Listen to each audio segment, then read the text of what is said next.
impian. Ada tempat yang menuntun langkah kita.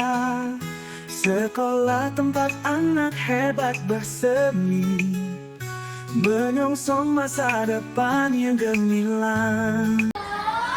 Assalamualaikum warahmatullahi wabarakatuh.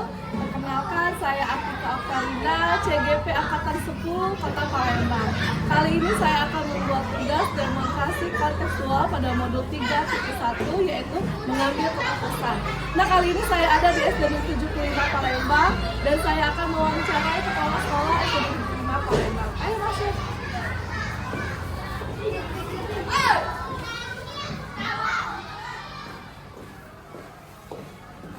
Assalamualaikum.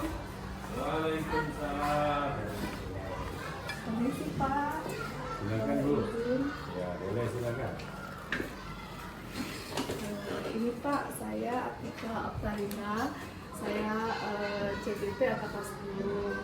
Kali ini saya ingin memenuhi tugas saya di modul 3.1 mengenai pengambilan keputusan. Nah, kali ini saya ingin memohon izin sama Bapak untuk rela, untuk bersedia saya wawancarai mengenai pengambilan keputusan Bapak sebagai kepala sekolah. Gimana Pak? Oh boleh silakan. Oke, terima kasih Pak. Ya. Ini pertanyaan pertama ya Pak. Tentunya Bapak kepala sekolah sudah mengalami mengenai pengambilan keputusan dalam suatu kasus di sekolah ya Pak. Ya benar, tentu ya pasti ada. Kita sebagai pimpinan mengambil keputusan itu pasti ada karena masalah itu pasti ada. Iya benar. Lalu Pak, selama ini bagaimana Bapak dapat mengidentifikasi kasus-kasus yang merupakan dilema etika atau rujukan moral? Jadi tentunya kasus itu kita identifikasi dengan mengenali kasus tersebut dari sisi atau sudut pandang moral maupun hukumnya. Jika ditemukan kasus itu melanggar hukum, tentu sudah jelas ya benar dan salahnya, benar lawan salah. Iya. Namun jika masih bisa dikatakan ya benar dan benar atau benar lawan benar, itulah yang dilema etika. Ya. Lalu Pak, selama ini bagaimana Bapak menjalankan pengambilan keputusan di sekolah Bapak, terutama untuk kasus-kasus di mana ada dua kepentingan yang sama-sama besar atau sama-sama mengandung nilai-nilai kebajikan? Ya selama ini langkah awalnya dilakukan identifikasi kasus dari berbagai sudut pandang. Kemudian setelah itu menimbang secara yang matang mana yang paling benar dari keputusan tersebut. Lalu dari keputusan itu salah dapat menentukan mana yang menguntungkan banyak orang atau tidak dan mana yang dirugikan dalam kasus ini. Lalu bagaimana langkah-langkah atau prosedur apa yang biasa Bapak lakukan Pak dalam menentukan kasus ini?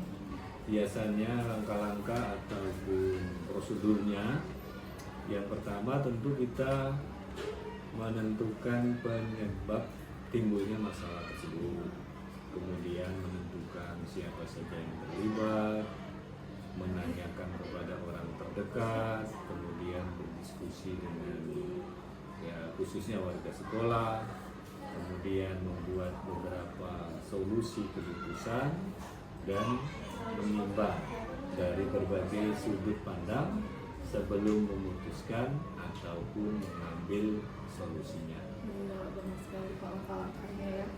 Lalu bagaimana hal-hal apa saja yang selama ini Bapak anggap efektif dalam pengambilan keputusan pada kasus-kasus dilema etika? Ya, selama ini saya melakukan analisis kasus, kemudian menentukan solusinya, tentu menyesuaikan dengan peraturan dan norma yang berlaku. Dan yang lebih penting lagi, mengedepankan kepentingan umum karena solusi tersebut mesti bermanfaat untuk banyak orang dan jangka panjang. Iya, benar sekali Pak. Kalau hal-hal apa saja yang selama ini merupakan tantangan dalam pengambilan keputusan pada kasus-kasus dilema etika yang sudah Bapak hadapi? Tantangannya di dalam mengambil keputusan adalah yang paling utama itu bagaimana cara mencari keputusan yang terbaik, karena keduanya merupakan sama-sama benar. Maka dalam mengambil keputusan harus menguntungkan ya kedua belah pihak dan tentunya tidak merugikan salah satu pihak. Iya benar Pak ya, itu yang susah ya Pak ya. Iya. Lalu apakah Bapak memiliki sebuah tata kala atau jadwal tertentu dalam sebuah penyelesaian kasus dalam dilema etika? Apakah Bapak langsung menyelesaikan di tempat atau Bapak memiliki suatu jadwal untuk menyelesaikannya? Lalu bentuk prosedur bagaimana yang akan Bapak lakukan nantinya? Nah, untuk memutuskan masalah yang ringan biasanya kan langsung kita putuskan karena masalahnya ringan. Tapi jika permasalahannya berat, mencakup orang banyak, maka saya melakukan langkah-langkah seperti yang saya sebutkan di atas tadi. Oh iya, yang langkah-langkah tadi ya Pak Ya. ya, dari menentukan penyebabnya Ya. dan sebagainya. Nah Pak, kalau adakah seseorang atau faktor-faktor apa yang selama ini mempermudah atau membantu Anda dalam mengambil keputusan dalam kasus-kasus dilema etika Pak?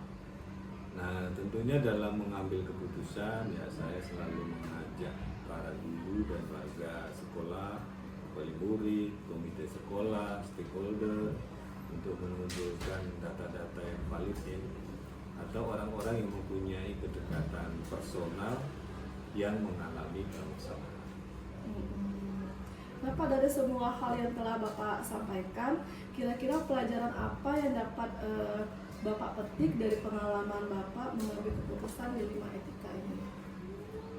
Pelajaran yang saya peroleh atau saya ambil dari pengambilan keputusan tersebut adalah membuat kita itu menjadi lebih bijaksana, terutama dalam menganalisis sebuah permasalahan untuk dijadikan pertimbangan dalam pengambilan keputusan sehingga memberikan solusi yang terbaik kepada kedua belah pihak. Masya Allah, terima kasih ya Pak. Ya, sama-sama. Doakan semoga saya bisa seperti Bapak Ya, dapat mengambil amin, keputusan amin. yang baik. Ya. Terima kasih juga waktunya. Amin, Saya amin. ucapkan Assalamualaikum. Waalaikumsalam warahmatullahi wabarakatuh.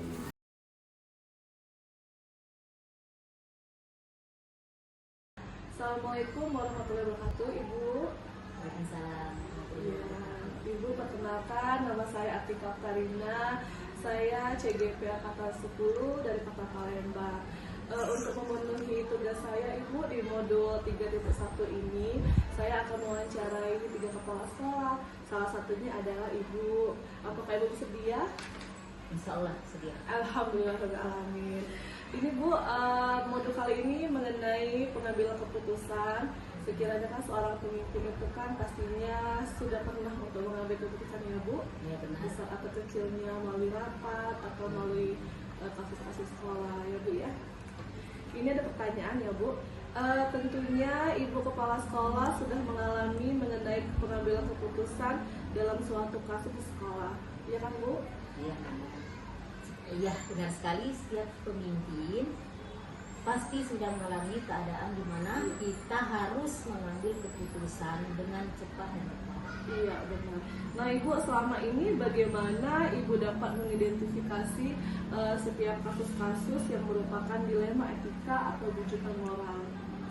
Saya melihat bahwa kasus di mana etika benar melawan benar, itu ya, di mana itu merupakan situasi yang terjadi ketika harus memilih dan memutuskan antara dua pilihan.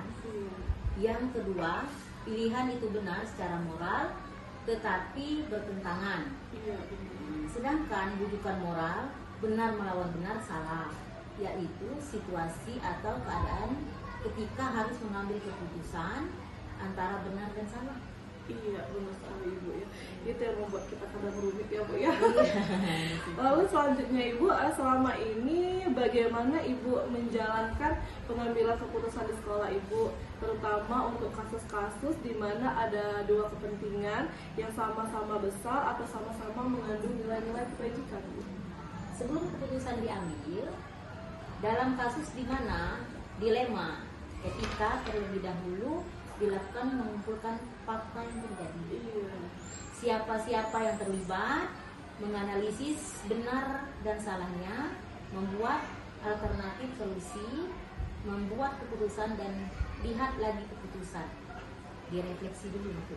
Iya, benar direfleksikan Bu ya. Iya. Memang kalau mengambil keputusan itu kadang-kadang seperti gampang tapi Iya. sebenarnya susah ya Bu. Iya. Nah Bu, kalau selanjutnya bagaimana langkah-langkah atau prosedur seperti apa hal biasa yang Ibu lakukan dalam mengambil keputusan Bu?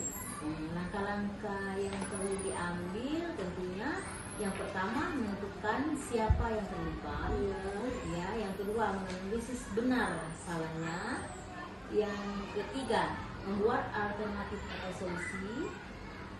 Keempat membuat keputusan dan yang terakhir lihat lagi keputusan. Kita berefleksikan. Iya, benar sekali Ibu. Nah, bagaimana kalau misalnya hal-hal apa saja yang selama ini Ibu anggap efektif dalam pengambilan keputusan pada kasus-kasus dilema etika, Bu? Hal-hal yang efektif dalam mengambil keputusan kasus dilema etika adalah dengan menelaah siapa-siapa yang terlibat, sifat urgen, mendesak dan tidaknya, kasus dilema etika tersebut dan pengambilan alternatif solusi. Ya. Bagaimana apakah ada tantangan dalam pengambilan keputusan pada kasus-kasus yang dilema etika Ibu alami?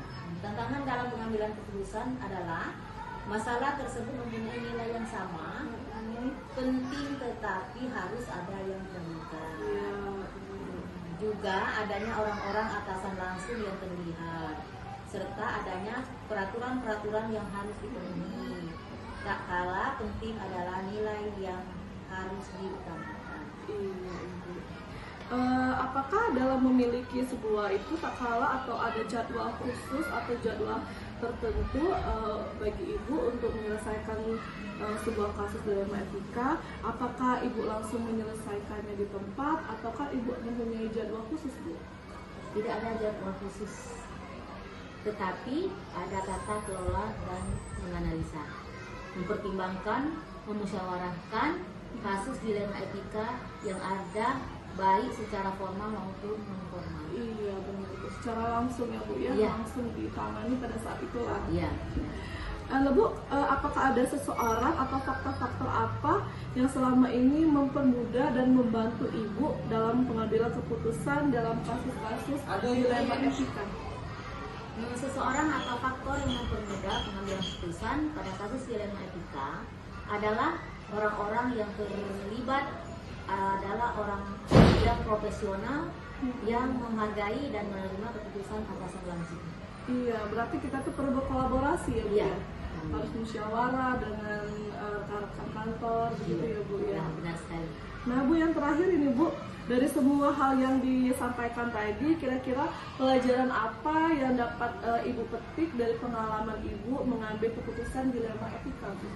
Pembelajaran yang diambil dari pengambilan keputusan pada kasus dilema etika banyak pertimbangan-pertimbangan.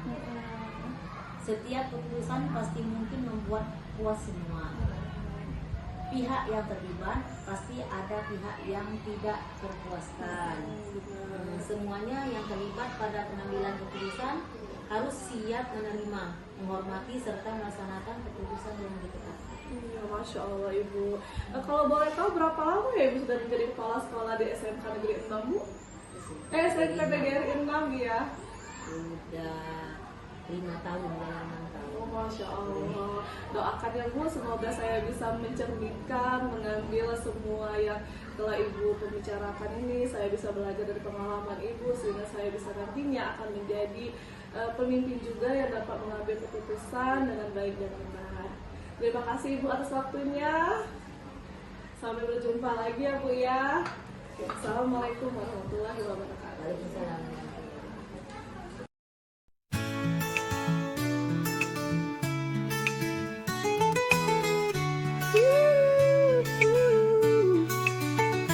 Di dalam dunia yang penuh impian, ada tempat yang menuntun langkah kita. Sekolah tempat anak hebat bersemi, menyongsong masa depan yang gemilang. Di lorong-lorong ilmu kita berjalan, buku-buku terbuka membuka wawasan. Guru-guru bijak sumber inspirasi, membimbing langkah merangkul mimpi. Sekolah tepat untuk anak hebat, SD Negeri 75 Palembang, tempat tumbuhnya bintang-bintang masa depan. Di sini cita dan cinta menggelora. Tak hanya di kelas dunia terbuka,